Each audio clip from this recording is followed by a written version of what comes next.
Hi, I'm Ryan from L&R Automotive in Forest Lake, Minnesota, and we're doing some videos on some things that we've been kind of finding here in the shop. Today we have a 2017 Edge that came in that had a noise coming from the rear. I know we've had some rear end issues here lately, but this particular one is an all-wheel drive, so it has an electric clutch on the front of this. This end here is what connects to the drive shaft, which is spinning.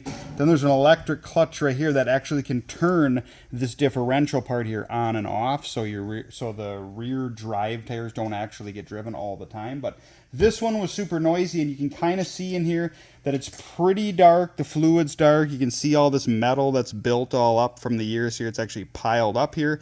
This one was noisy. Surprisingly enough, the gears themselves and these bearings are fine, but it's actually these pinion bearings inside here. It's kind of hard to tell, but those pinion bearings are super noisy in there, so that's what's causing this thing to be noisy. Unfortunately, with this type of rear end, a lot of this stuff can't be rebuilt, so you'd end up having to replace this whole thing. So if you have any noises or anything like that, or haven't changed this fluid in a while, you can certainly give us a call at L&R Automotive, and we can take care of that stuff for you, so before this happens, hopefully. Thank you, and we'll see you on the next one.